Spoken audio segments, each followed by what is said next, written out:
আসসালামু আলাইকুম। নতুন একটা রেসিপিতে সবাইকে স্বাগতম। আশা করি সবাই ভালো আছেন, আমিও ভালো আছি আলহামদুলিল্লাহ।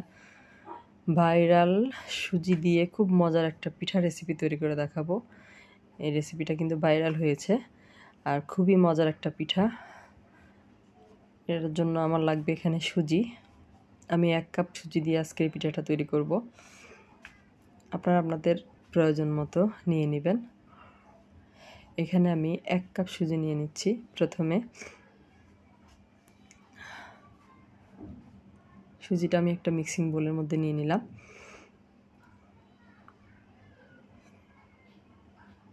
এরপর আমি এর সাথে দিয়ে দিব ময়দা।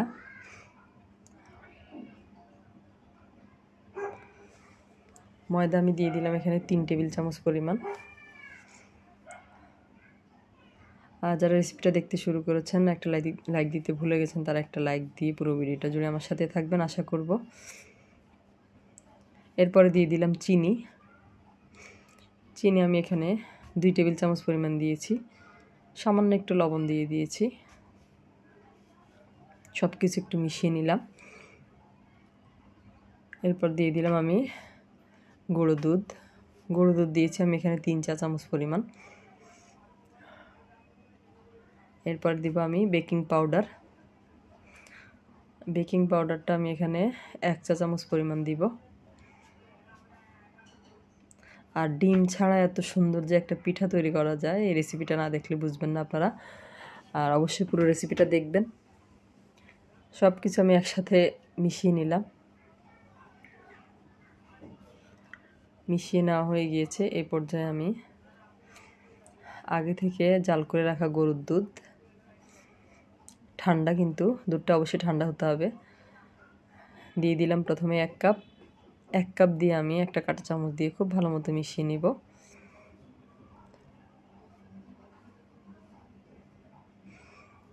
এরপরে দিয়ে দিব আরও হাফ কাপ। এখানে আমি মোট 1.5 কাপ পরিমাণ দুধ ব্যবহার করেছি।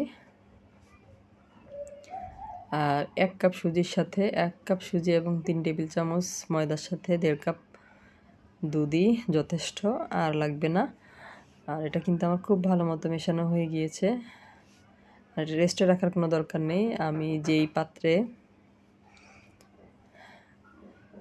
এরকম ছোট ছোট স্টিলের বাটির মধ্যে আমি এই পিঠাগুলো সেট করতে দিব। আর বাটিগুলোর মধ্যে আমি আগে তেল ব্রাশ করে নিয়েছি, এতে করে পরবর্তীতে পিঠাগুলো মোল্ড আউট করতে সুবিধা হবে, খুব সুন্দর মতো উঠে আসবে। আর পুরো ভর্তি করে কিন্তু দেওয়া যাবে না, যেহেতু বেকিং পাউডার দিয়েছি পিঠাগুলো কিন্তু ফুলে উঠবে, এই জন্য অর্ধেক অর্ধেক পরিমাণ দিতে হবে।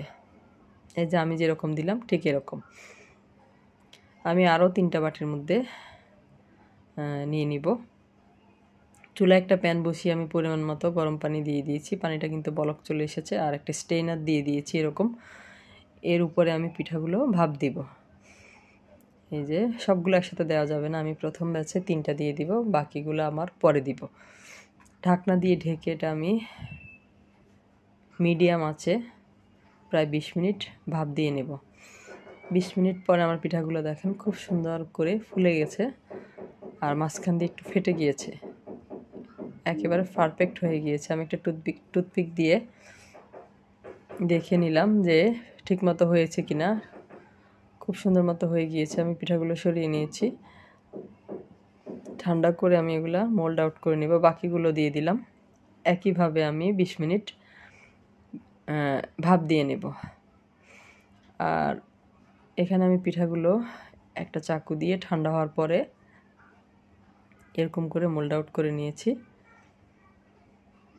ওটা আপনাদের সাথে শেয়ার করা হয়নি সবগুলো পিঠা। আর যারা আমার চ্যানেলে নতুন আজকে প্রথম ভিডিও দেখছেন, যদি রেসিপিটা আপনাদের ভালো লাগে তাহলে আমার চ্যানেলটাকে সাবস্ক্রাইব করে পাশে থাকা বেল আইকনটা প্রেস করে দিবেন। এরপরে আমি চুলায় একটা প্যান বসিয়ে দিয়েছি। প্যান বসিয়ে এখানে আমি 1/3 কাপ পরিমাণ চিনি দিয়ে দিলাম। দিয়ে দিলাম সামান্য একটু পানি দিয়ে আমি এটা ক্যারামেল করে নেব পিঠাটার মধ্যে সুন্দর একটা কালার আসার জন্য।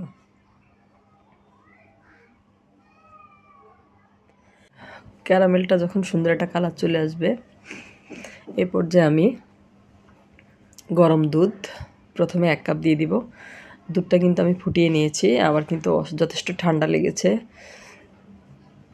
এই জন্য ভয়েসটা হয়তো কেমন যেন লাগছে, আপনারা ক্ষমা সুন্দর দৃষ্টিতে দেখবেন। প্রথমে 1 কাপ দিয়ে দিলাম, তারপরে দিয়ে দিব আরও 2 কাপ, অর্থাৎ এখানে আমি 3 কাপ দুধ দিব। দুধটা আমি আগে জাল করে নিয়েছি, গরুর দুধ। সব কিছু একসাথে মিশিয়ে নিব। আর এই পর্যায়ে দিয়ে দিব আমি 2টা এলাচ ফেটিয়ে নিয়েছি। আর এলাচটা দেওয়াতে কিন্তু খুব সুন্দর একটা সুঘ্রাণ আসবে। মিশিয়ে নিলাম।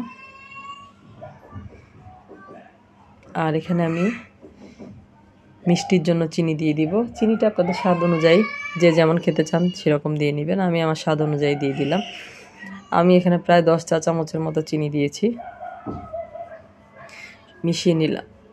দুধটাকে আমি আরও 4 থেকে 5 মিনিটের মতো ফুটিয়ে নিব। এতে করে দুধটা অনেকটা ঘন হয়ে আসবে আর খেতে ভালো লাগবে। একেবারে বেশি ঘন করতে হবে না। এই যে আমি 4 থেকে 5 মিনিটের মতো জাল করে নিয়েছি। সামান্য একটু লবণ দিয়ে দিলাম। যে কোনো মিষ্টি খাবারে কিন্তু একটু লবণ দিলে মিষ্টির ব্যালেন্সটা ঠিক থাকে।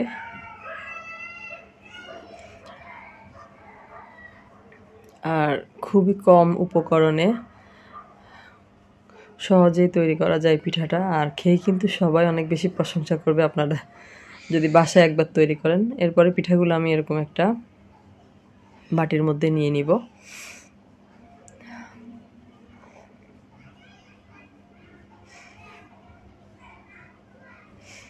এই যে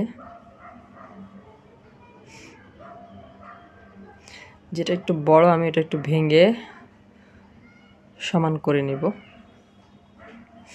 এরপরে যে দুধের শিরাটা আমি তৈরি করে রেখেছিলাম, গরম শিরাটা এর উপরে ঢেলে দিব, পিঠাগুলোর উপরে ঢেলে দিয়ে আমি ঢাকনা দিয়ে ঢেকে 3 ঘন্টার জন্য এভাবে রাখবো। মাঝখানে 1 ঘন্টা পরে আমি পিঠাগুলো উল্টিয়ে দিয়েছি। ব্যাস, আর কোনো কাজ নেই। এর ভিতরে শিরা ঢুকে, আর এটা কিন্তু ফ্রিজে রাখতে হবে না, এটা বাইরে নর্মাল টেম্পারেচারে রাখলেই হবে। 3 ঘন্টা পরে আমি কিন্তু পিঠাগুলো উল্টিয়ে দিয়েছি। 1 ঘন্টা পরে, 3 ঘন্টা পরে আপনাদেরকে দেখাচ্ছি। পিঠাগুলোতে সুন্দর একটা কালার এসেছে, আর খেতেও কিন্তু খুবই মজা হয়েছে। খুব সুন্দর শিরা ঢুকে গিয়েছে। রেসিপিটা আপনাদের কাছে কেমন লাগলো কমেন্ট করে জানাবেন। সবাই অনেক বেশি ভালো থাকবেন। আজ পর্যন্তই। আল্লাহ হাফেজ।